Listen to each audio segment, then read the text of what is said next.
আসসালামু আলাইকুম প্রিয় দর্শক, অন্য মঞ্চের আলাপচারিতায় আপনাদের সকলকে আমন্ত্রণ জানাচ্ছি।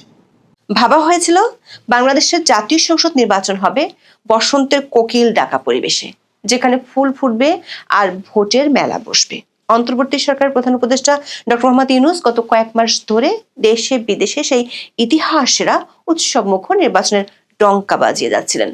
অবশেষে যখন ত্রয়োদশ জাতীয় সংসদ নির্বাচনের তফসিল ঘোষণা হলো 11 ডিসেম্বর, তখন প্রধান নির্বাচন কমিশনার এএমএম নাসির উদ্দিনও অভয় দিয়ে বললেন, উৎসব আবহে ভোট দিন। কিন্তু দর্শক, বাস্তবতার থাপ্পড় পড়তে 24 ঘন্টাও লাগেনি। এই নির্বাচন কতটা উৎসব মুখর আর কতটা নিরাপদ তার প্রমাণ হাতে নাতে পাওয়া যাচ্ছে তফসিল ঘোষণার মাত্র 18 ঘন্টা পর। ঢাকার প্রকাশ্য রাস্তায় দিনে দুপুরে গুলিবিদ্ধ হয়েছেন ঢাকা 8 আসনের প্রার্থী ওসমান হাদি। ঢাকা মেডিকেল কলেজ হাসপাতালে অস্ত্রোপচার শেষে জনাব হাদিকে এভার কেয়ার হাসপাতালে স্থানান্তর করা হয়েছে। চিকিৎসকরা বলছেন তার অবস্থা ক্রিটিক্যাল বা আশঙ্কাজনক। হাদির গুলিবিদ্ধ হওয়ার ঘটনায় নিন্দা জানিয়ে এসেছে প্রধান উপদেষ্টার বার্তা। তবে এবার আর সেখানে নেই ইতিহাসরা নির্বাচনের বাগাড়ম্বর, বরং শব্দ বাছাই এসেছে বড় ধরনের পরিবর্তন। আগামী নির্বাচন শান্তিপূর্ণ, অংশগ্রহণমূলক ও নিরাপদ পরিবেশে অনুষ্ঠানের জন্য রাজনৈতিক দল এবং নাগরিকদের সংযম প্রত্যাশা করা হয়েছে।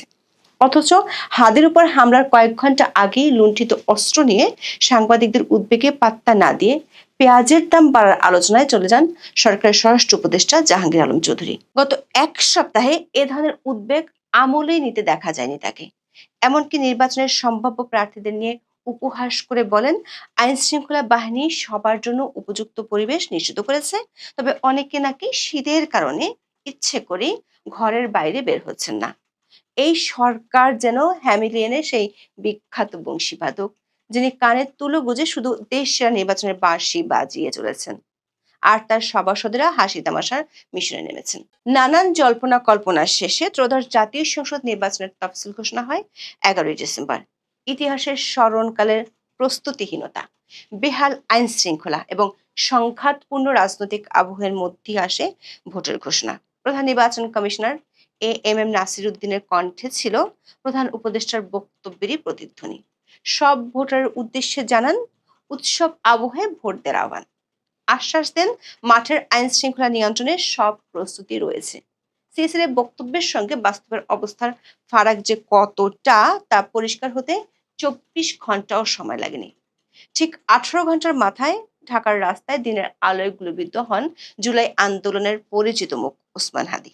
আওয়ামী লীগ সরকার পতনের পর গড়ে তোলেন প্ল্যাটফর্ম ইনকিলাব মঞ্চ। সম্প্রতি সংসদ নির্বাচনে ঢাকা 8 আসনের স্বতন্ত্র প্রার্থী হিসেবে প্রতিদ্বন্দ্বিতা করার ঘোষণা দেন তিনি। নির্বাচনী প্রচার চালানোর এক পর্যায়ে 12 ডিসেম্বর দুপুর 2:15টার দিকে তিনি গুলিবিদ্ধ হন। রাজধানীর বিজয়নগর এলাকায় রিকশায় থাকা অবস্থায় হাদিকে খুব কাছ থেকে গুলি করে পালিয়ে যায় মোটরসাইকেলের 2 আরোহী। দৈনিক প্রথম আলোর খবরে বলা হয়েছে, সিসিটিভি ফুটেজে দেখা গেছে একটি মোটরসাইকেলের 2 আরোহী পিছন থেকে একটি ব্যাটারি চালিত রিকশাকে অনুসরণ করছেন।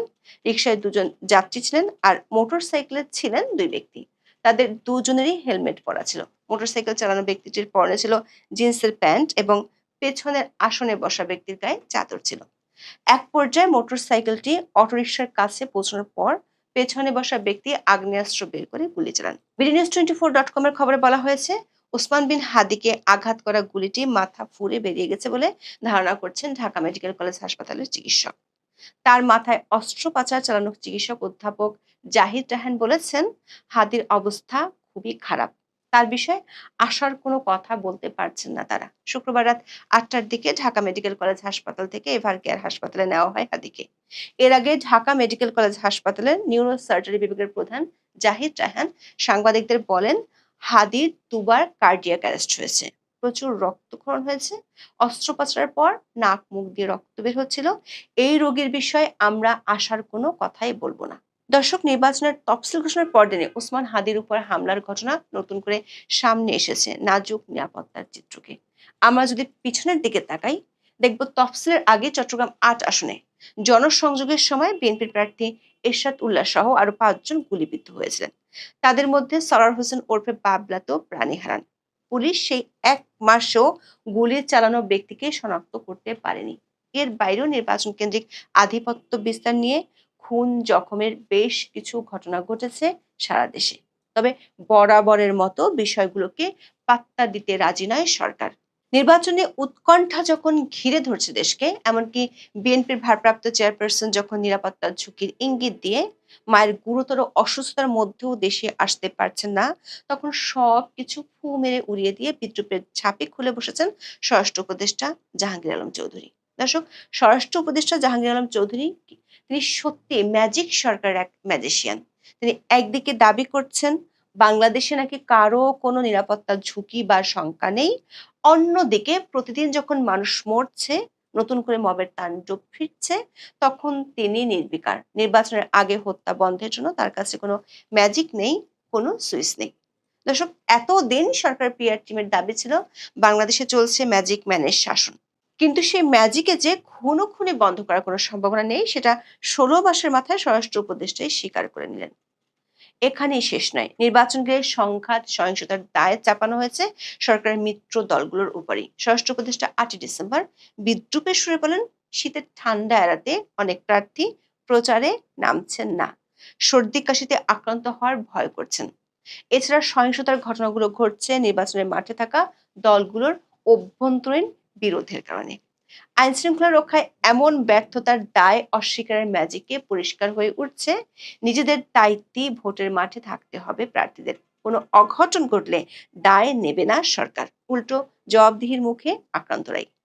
ঢাকায় প্রকাশ্য দিবালোকে হাদির উপর হামলার ঘটনার ঘণ্টা দুয়েক আগে থানা থেকে লুট হওয়া অস্ত্র উদ্ধারের হাল নিয়ে সাংবাদিকদের প্রশ্নের মুখে পড়েছিলেন জাহাঙ্গীর আলম চৌধুরী। এত বড় একটা নিরাপত্তা উদ্বেগকে তিনি পাত্তাই দিলেন না। মুহূর্তে টপিক বদলে বললেন পেঁয়াজ আলুর দাম নিয়ে। সামাজিক যোগাযোগ মাধ্যমে এই ঘটনা এখন তুমুল সমালোচিত। মানুষ জিজ্ঞেস করছে, এই ম্যাজিক সরকারের ১৬ মাসের শাসনে মানুষের জীবনের দাম কি আলু পেঁয়াজের দামের চেয়েও সস্তা হয়ে গেল? জীবনের দাম যখন এতটা পড়ে যায়, তখন সরকার কেন মসনদে সেই প্রশ্ন উঠছে। দর্শক, হাদির উপর হামলার দায়ী কারা, সে প্রশ্নের শুরু হয়নি। বিভিন্ন সিসিটিভির ফুটেজ এবং বেশ কিছু ছবি বিশ্লেষণ করে কেউ কেউ দাবি করছেন ওসমান হাদি নির্বাচনী প্রচারের সময় তার খুব কাছে অবস্থান করছিলেন হামলাকারী দুই তরুণ। হাদি যখন গুলিবিদ্ধ হন, রিকশায় তাকে হাসপাতালে নেওয়ার সময় তার সহকর্মীরা সরাসরি দায়ী করেন বিএনপিকে। বিএনপির প্রার্থী মির্জা আব্বাস হাসপাতালে গেলে তোপের মুখে পড়তে হয়। ঢাকা ৮ আসনে জামাতের সম্ভাব্য প্রার্থী হিসেবে ছাত্র শিবিরের নেতা সাদিক কায়েমের নাম আলোচনায় আছে। গুলির পরপরই তিনি ফেসবুকে এমন একটি পোস্ট দেন যেখানে বিএনপিকে ইঙ্গিত করা হয়। তিনি লেখেন, ওসমান হাদিকে গুলি করা হলো চাঁদাবাজ ও গ্যাংস্টারদের কবল থেকে ঢাকা সিটিকে মুক্ত করতে অচিরেই অভ্যুত্থান শুরু হবে। ফলস্বরূপ বিএনপির সমর্থকেরা ঘটনার জন্য দায়ী করছেন জামাতকে। অর্থাৎ গুলির কয়েক ঘন্টার মধ্যেই সরকারের মিত্র দলগুলোর মধ্যেই শুরু হয়ে গেছে মারাত্মক কাদা ছোড়াছুড়ি। তবে এই সুযোগে আওয়ামী লীগের দিকেও অভিযোগের তীর ছোড়া হয়েছে এবং এই দৌড়ে সবার চেয়ে এগিয়ে আছেন সংস্কৃতি উপদেষ্টা মোস্তফা সরোয়ার ফারুকী। তফসিলের প্রথম দিনই যখন প্রার্থী নিরাপত্তা নিশ্চিত করতে সরকার চরমভাবে ব্যর্থ, তিনি সেই দায় ঝেড়ে ফেলে সরাসরি দায়ী করেন আওয়ামী লীগকে। প্রশ্ন হলো, প্রাথমিক তদন্ত যেখানে শুরু হয়নি, সেখানে সরকারের একজন উপদেষ্টা হয়ে তিনি কি করে অপরাধী সাব্যস্ত করে ফেললেন? সেই গোয়েন্দা রহস্যের খোঁজ মেলেনি। এটা কি আরেক ধরনের ম্যাজিক? তবে এই কাদা ছোড়াছুড়ি খেলায় আরেকজন খেলোয়াড় দ্রুত মাঠে নেমেছেন। একদিন আগের উপদেষ্টা আসিফ মাহমুদ সজীব ভুঁইয়া। প্রবল দাপটে ১৬ মাস তিনি পদ আঁকড়েছিলেন। হাদি গুলিবিদ্ধ হওয়ার ঘটনায় তিনি ধানমন্ডিতে বিজয় র্যালিতে যোগ দেন। পরে অবশ্য ব্যাপক সমালোচনার মুখে এর নাম পাল্টে রাখা হয় প্রতিবাদ র্যালি। তিনি সরকারের কাছে জবাবদিহিতা চেয়েছেন। তিনি প্রশ্ন তুলেছেন, সরকার কেন নিরাপত্তা দিতে ব্যর্থ হলো? দর্শক, প্রশ্ন হলো, ক্ষমতায় থাকার সময় মবকে প্রশ্রয় দেওয়া সহ বহু কারণে বিতর্কিত এই আসিফ মাহমুদ কেন পদ ছাড়ার পর দিনই সরকারের কাছে জবাব চাইছেন? একদিন আগে যিনি তার বন্ধু ছিলেন সেই সংস্কৃতি উপদেষ্টা ফারুকী যখন এক পক্ষকে দোষারোপ করছেন, তখন আসিফ বলছেন ঠিক তার উল্টো কথা। ইমেজ ফেরানোর এই চেষ্টা কি কাজে আসবে? ওসমান হাদির উপর হামলার পর পুরো নির্বাচনী নিরাপত্তা পরিস্থিতি নিয়ে যে আতঙ্ক তৈরি হয়েছে, তার আঁচ লেগেছে খোদ প্রধান উপদেষ্টার বিবৃতির ভাষাতেও। তফসিল ঘোষণার পর তিনি ইসিকে অভিনন্দন জানিয়ে আবারও উৎসবের বাঁশি বাজিয়েছিলেন। তিনি তখন বলেছিলেন, নির্বাচন ও গণভোটকে উৎসবমুখর, অংশগ্রহণমূলক ও সম্পূর্ণ সুষ্ঠুভাবে সম্পন্ন করার লক্ষ্যে অন্তর্বর্তী সরকার সব ধরনের সহায়তা দেবে। কিন্তু হাদির উপর গুলির পর ম্যাজিক বদলে গেল।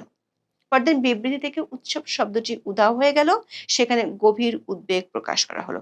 বিবৃতির ভাষা হয়ে গেল নির্বাচন শান্তিপূর্ণ, অংশগ্রহণমূলক ও নিরাপদ পরিবেশে অনুষ্ঠানের জন্য দেশের সব রাজনৈতিক পক্ষ, কর্মী সমর্থক এবং নাগরিকদের প্রতি শান্তি ও সংযম বজায় রাখার আহ্বান জানানো হলো। এই প্রথম দেশের সব রাজনৈতিক পক্ষের প্রতি নিবেদন এলো প্রধান উপদেষ্টার পক্ষ থেকে। এখানে অংশগ্রহণমূলক নির্বাচনের কথাও বারবার বলা হচ্ছে। এখানেই আমাদের প্রশ্ন, সব রাজনৈতিক পক্ষ বলতে কাদের বুঝিয়েছেন? যে অংশগ্রহণমূলক শব্দ দুটি এতদিন সযত্নে এড়িয়ে যাওয়া হচ্ছিল, হঠাৎ করে কেন তার ব্যবহার শুরু হলো? মনে হচ্ছে 16 মাসের ক্ষমতা, উৎসবের পিআর আর স্বরাষ্ট্র উপদেষ্টার ম্যাজিক সবকিছু মিলিয়ে সরকার বুঝতে শুরু করেছে যে তারা সারা দেশকে এক গভীর অন্ধগুলিতে ঠেলে দিয়েছে। সেই অন্ধগুলি থেকে পরিত্রাণ সহজে ঘটবে বলে মনে হয় না। এখন প্রশ্ন একটাই, অন্তর্বর্তী সরকারও কি এই কঠিন বাস্তবতা অনুভব করতে শুরু করেছে? ইনকলাব মঞ্চের ওসমান হাদি গতকাল গুলিবিদ্ধ হয়েছেন। তিনি জীবন মৃত্যুর সন্ধিক্ষণে। তাকে কারা হত্যা করার চেষ্টা করেছিল, কারা তাকে প্রকাশ্য দিবালোকে গুলি করেছে, এই নিয়ে প্রশ্ন উঠেছে। আমরা কি আদৌ জানতে পারবো কারা তাকে গুলি করেছে, কেন তাকে গুলি করা হয়েছে, নাকি প্রতিবারের মতো এটা নিয়ে রাজনৈতিক নাটক চলতেই থাকবে? আসুন আমরা একটু জেনে নিই যে কি হচ্ছে এই হত্যা প্রচেষ্টা নিয়ে। শুরুতেই এর জন্য দায়ী করার চেষ্টা করা হচ্ছে আওয়ামী লীগ এবং ছাত্রলীগকে। বলা হচ্ছে যে এরকম আওয়ামী লীগ কলকাতা থেকে কলকাঠি নেড়েছে, একজনের নাম বলা হচ্ছে ফয়সাল। এই ফয়সাল নাকি ওসমান হাদির সাথে নির্বাচনী প্রচারণায় অংশগ্রহণ করতে, এবং একটা ছবি দেখা যাচ্ছে যে 9 ডিসেম্বর সে ওসমান হাদির সাথে মিটিং করছে এবং সেখানে সে একটি কালো পাঞ্জাবি পরিহিত ছিল। তো যে ভিডিও ফুটেজটি রিলিজ করা হয়েছে সেখানে দেখা যাচ্ছে যে মোটরসাইকেলের দুজন হেলমেট পরা, পেছনের জন কালো ড্রেস পরা, সম্ভবত পেছনের জনই গুলি করেছিল। এখন এই ছেলেটা নাকি আওয়ামী লীগের সন্ত্রাসী, এ নাকি ছাত্রলীগের ঢাকা মহানগর উত্তরের নেতা ছিল। এই ফয়সালের সম্পর্কে একটা পরিচয় দিয়ে, এর আর একটা ছদ্মনাম আছে দাউদ বিন ফয়সাল। এই ফয়সাল গত বছরের নভেম্বর মাসে আদাবরের একটা স্কুল থেকে 17 লক্ষ টাকার চাঁদাবাজি করতে গিয়ে অস্ত্র সহ গ্রেপ্তার হয়েছিল এবং পরে জামিনে মুক্তি পেয়েছিল। তো 2024 সালের নভেম্বরে, মানে 5ই আগস্টের পরে, জঙ্গি অভ্যুত্থানের পরে নভেম্বরে কারা চাঁদাবাজি করেছে এবং গ্রেপ্তার হওয়ার পরে সে কি করে জামিনে মুক্তি পায়, এবং জামিনে মুক্তি পেয়ে সে বিভিন্ন সন্ত্রাসী কার্যক্রম করেছে এবং সে ওসমান হাদির সাথে নির্বাচনী প্রচারণায় অংশগ্রহণ করেছে। ওসমান হাদি কি জানতো না যে এই ছেলেটা ছাত্রলীগ করে? এখন যারে তারে ধরে আপনি ছাত্রলীগ বানায় দিবেন যে কোনো হত্যাকাণ্ডকে, এবং বলা হচ্ছে সে আবার নাকি জাহাঙ্গীর কবির নানক এবং আসাদুজ্জামান কামালের খুব ঘনিষ্ঠ ছিল। তো এত কিছু জানার পরেও আপনি তারে নিয়ে নির্বাচনী প্রচারণা করছেন। অথচ যারা আওয়ামী লীগের রাজনীতির ধারাটা সম্পর্কে একটু ওয়াকিবহাল, যারা জানেন, আওয়ামী লীগ তো এই ধরনের সন্ত্রাসের রাজনীতিতে বিশ্বাস করে না। এই যে গত 16 মাস এই যে হাসনাত, সার্জিস, আরো কয়েকজন চ্যাংড়া সমন্বয়কেরা এত আপত্তিকর কথা বলেছে, কিন্তু আপনারা কি কখনো দেখেছেন যে আওয়ামী লীগের পক্ষ থেকে তাদের গায়ে একটা ফুলের টোকা দেওয়ার চেষ্টা করা হয়েছে? আওয়ামী লীগের রাজনৈতিক ধারা এটা না। তাহলে কারা তাকে হত্যা করতে চায়? ওসমান হাদি খুন হলে কাদের রাজনৈতিক লাভ? ওসমান হাদি কি লেভেলের নেতা? সামাজিক যোগাযোগ মাধ্যমে মোটামুটি মিডিয়া ট্রায়াল শুরু হয়ে গেছে। একটা সূত্র বলছে যে দুইজন মোটরসাইকেলে ছিল, তাদের একজন আইএসআই আর একজন হলো প্রাক্তন সামরিক কর্মকর্তা, মানে এক্স আর্মি অফিসার। এখন এই সূত্রটি বলছে যে গত 28শে November doctor Yunus, general Waker Khan এবং কয়েকজন প্রবাসী ইউটিউবার তারা একটি মিটিং করে যে নির্বাচনের তফসিল ঘোষণা হয়ে গেলে নির্বাচন বানচাল করার জন্য কি করা যায়, এবং সেখানে তারা সিদ্ধান্ত নেয় যে বেশ কিছু লাশ যদি তারা ফেলে দেয় তাহলে নির্বাচনটা হয়তো বানচাল করা যাবে। এবং সেখানেই আলোচনা হয় এবং আলোচনা শেষে সিদ্ধান্ত নেওয়া হয় যে ওসমান হাদি এই মুহূর্তে সবচেয়ে গুরুত্বহীন নেতা, যে চিৎকার করে শুরুতে যে আমি আপনাদের ভিডিওগুলো দেখালাম, কি অসভ্য একটা ছেলে, 50টার বেশি মবের নেতৃত্ব দিয়েছে, ধানমন্ডি 32 নম্বরে বঙ্গবন্ধুর ঐতিহাসিক ভবন ভাঙচুরে সক্রিয়ভাবে নেতৃত্ব দিয়েছে। এই ছেলেটা আসলে রাজনীতিতে তেমন গুরুত্ব নেই, সুতরাং এই ইউটিউবাররা, ডক্টর ইউনূস এবং ওয়াকার খানরা মিলে ঠিক করে যে একে আমরা ফেলে দেব, একে হত্যা করলে একটা নির্বাচনী পরিস্থিতি অস্থির হয়ে উঠবে, তখন নির্বাচন বানচাল করার মতো একটা পরিস্থিতি তৈরি হবে। এবং শুধু ওসমান হাদি না, তারা আরো কয়েকটা প্রয়োজনে লাশ ফেলবার সিদ্ধান্ত নিয়েছে। এখন এই যে এখানে ওসমান হাদি নির্বাচন করতেছে, ওসমান হাদি আবার স্বতন্ত্র নির্বাচন করতেছে, সে জুলাই যোদ্ধা, তা তো এনসিপিতে যাওয়ার কথা, সেটা না যেয়ে সে ইনকিলাব মঞ্চ লিড করে। ইনকিলাব মঞ্চ নাকি একটা সাংস্কৃতিক সংগঠন। তো সে ঢাকা 8-এ নির্বাচন করবে কার এগেনস্টে? মির্জা আব্বাসের এগেনস্টে। মির্জা আব্বাসের সাথে তার যায়? মির্জা আব্বাসকে আপনি অনেকভাবে সমালোচনা করতে পারেন, তার বিরুদ্ধে সন্ত্রাসের অভিযোগ আছে, দখলদারিত্বের অভিযোগ আছে, কিন্তু তার মতো একটা প্রবীণ বিএনপি নেতার সাথে এই 2 দিনের সন্ত্রাসী, যে মাদ্রাসায় পড়তো, পরে ঢাকা ইউনিভার্সিটিতে পলিটিক্যাল সায়েন্সে পড়েছে এবং শুনেছি একটা বেসরকারি ইউনিভার্সিটিতে শিক্ষকতাও করে, তো এরকম একটা অসভ্য ইতর লেভেলের একজন সে ইলেকশন করবে। এখন যেটা কেচ্চ করতে সাপ বেরোয়, একে নাকি জামাত টাকা দিয়ে ওখানে দাঁড় করাইছে, জামাত তাকে মির্জা আব্বাসের এগেন্সে দাঁড় করাইছে। এবং দেখেন এই হত্যা প্রচেষ্টার পরেই আপনারা দেখতে পাচ্ছেন যে শিবিরের সাদিক কায়েম, ডাকসুর যে এই নীলক্ষেতের ব্যালটে যে ভিপি হয়েছে, এই সাদিক কায়েম নাকি ওইখানে জামাতের থেকে ইলেকশন করবে। তার মানে কি? আপনি ওসমান হাদিকে খুন করালেন, একটা সেন্টিমেন্ট ক্রিয়েট করলেন, সেই সেন্টিমেন্ট দিয়ে এখন সাদিক কায়েমকে আপনি মির্জা আব্বাসের এগেনস্টে জয়লাভ করাবেন। এদিকে বিএনপিকে দোষারোপ করারও একটা চেষ্টা আমরা দেখছি। এই হাসনাত আব্দুল্লাহ বলেছেন যে ওসমান হাদির কিছু হলে তারা বিএনপিকে ছাড়বে না। আবার মির্জা আব্বাসের দিকেও অনেকে অভিযোগের আঙুল তুলছেন। মানে তারা কি করে ধারণা করছেন যে বিএনপি এটা করছে? হাসনাত আব্দুল্লাহ কি শিওর যে বিএনপি এটা করছে? তাহলে আপনি আইন শৃঙ্খলা বাহিনীর কাছে যান, তাদের গিয়ে বলেন। সবই রাজনীতির খেলা। আপনি শুরুতে আমি বললাম যে একজন বউ ব্যবসায়ী উপদেষ্টা আছেন, সেও দেখলাম যে দাবি করে ফেলছেন যে আওয়ামী লীগ এটার সাথে জড়িত। একটা হত্যাকাণ্ড হয়েছে, আমাদের আইন শৃঙ্খলা রক্ষাকারী বাহিনী আছে, আমাদের বিভিন্ন এজেন্সি আছে, তারা তদন্ত করে বলুক, তারা বিভিন্ন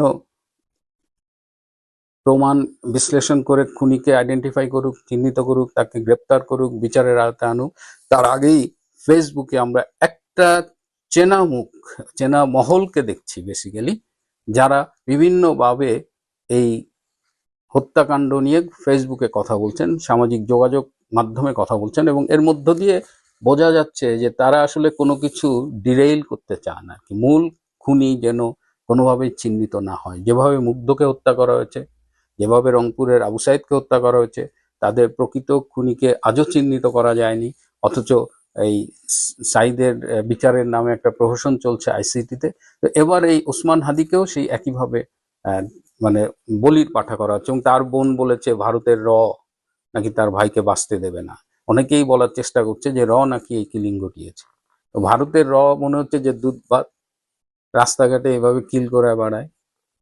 এটা র কখনো করে? র সম্পর্কে মিনিমাম ধারণা যাদের আছে, তার মানে কি ভারত আর আওয়ামী লীগ ঘুরে ফিরে আপনি এই জায়গায় এই দায়টা দিতে যাচ্ছেন। কিন্তু 28শে নভেম্বরের ওই মিটিং, তারপরে এই যে আপনার সাথে করে যে ছেলেটাকে ঘুরছেন তাকেই আপনি বলতেছেন খুন করছে। এবং এই খুনটা যদি দেখেন, দুটা মুভিং অবজেক্ট, সে একটা মুভিং অটোরিকশা যাচ্ছিল, মোটরসাইকেলও চলমান, একটা মুভিং অবজেক্ট থেকে আরেকটা মুভিং অবজেক্টে গুলি করা এবং নিখুঁত নিশানা 1.5 ফিট দূর থেকে গুলি করা, it's not a matter of joke. এবং এটা প্রফেশনাল কিলার না হলে বা হাইলি ট্রেইনড কিলার না হলে এটা কিন্তু সম্ভব না।